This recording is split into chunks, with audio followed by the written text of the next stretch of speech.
Praise the Lord, सबको जय मसीह की। कैसे हैं आप लोग? परमेश्वर ने आज का दिन दिया, परमेश्वर को बहुत बहुत धन्यवाद देते हैं। उनके जैसा कोई नहीं।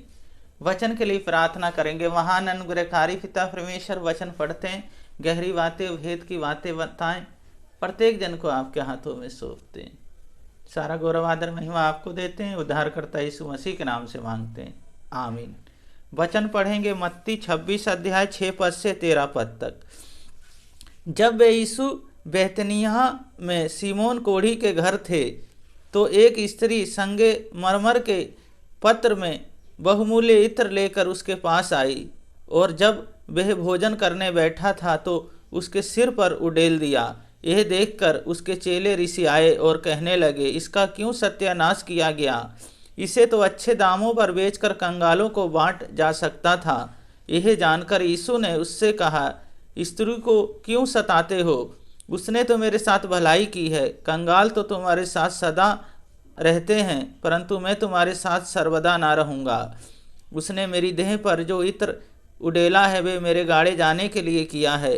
मैं तुमसे सच कहता हूँ कि सारे जगत में जहाँ कहीं ये सुसमाचार प्रचार किया जाएगा, वह उसके इस कामों का भी उसके स्मरण में किया जाएगा। इस वचन को पढ़े जाने को परमेश्वर आशीष दे।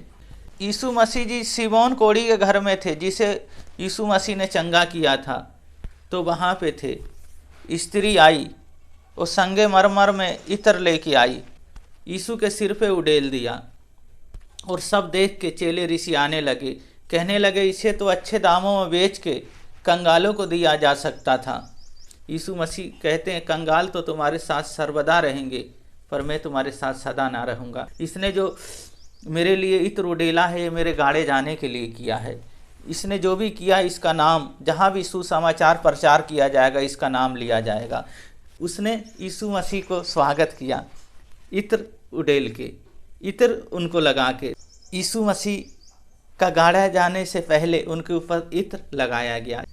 यीशु मसीह की महिमा करना, पहली बात महिमा करना। जिस तरह स्त्री ने महिमा की, इसी तरह हमें भी यीशु मसीह का महिमा करना है, उनकी प्रशंसा करना, उनकी तारीफ करना है, क्योंकि यीशु मसीह की उसने महिमा की। कीमती इत्र जो 300 दिनार का था, उस समय इत्र बहुत महंगा हुआ करता था, और वो उस इत्र को उसने समर्पण कर दिया, उस इत्र को यीशु मसीह को वो लगा दिया।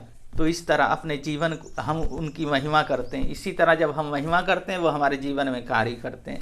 दूसरी बात है, पाप क्षमा हुए, उस स्त्री के पाप क्षमा हुए। इसी तरह जब हम विश्वास करते हैं, हमारे पाप क्षमा होंगे, क्योंकि वो स्त्री गलत कामों में थी, व्यभिचार में थी। उनने सारा कुछ छोड़ के यीशु मसीह को अपना जीवन दे दिया। इसी तरह जब हम यीशु मसीह को अपना जीवन दे देते हैं, कोई पाप और गुनाह हमारे अंदर नहीं रहता। परमेश्वर हमें आशीष देते हैं और हमेशा बढ़ाते हैं। और तीसरी बात है, जीवन बदल गया उस स्त्री का। इसी तरह हमारा भी जीवन बदल जाएगा जब हम यीशु मसीह को अपना पहला आधार बना लेते हैं। पहली बात है महिमा करनी है यीशु मसीह की। दूसरी बात है हमारे पाप क्षमा हुए उनके बलिदान के द्वारा, और दोबारा हमें पाप नहीं करना। तीसरी बात है जीवन बदल गया स्त्री का। इसी तरह हमारा भी जीवन बदल जाएगा जब हम यीशु मसीह पर विश्वास करेंगे। प्रार्थना करेंगे। महान अनुग्रहकारी पिता परमेश्वर, बहन भाइयों को, बच्चों को, प्रत्येक जन को आपके हाथों में, आपके लहू में ढकता हूँ। हर बीमारी दुर्बलताओं से बचा के रखें, आपकी अभिषेक में भर जाएं। प्रभु जी, आप जैसा कोई नहीं। पिता पुत्र पवित्र आत्मा के नाम पे आशीषित करते हैं। सारा गौरव आदर महिमा आपको देते हैं। उद्धारकर्ता यीशु मसीह के नाम से मांगते हैं, आमीन।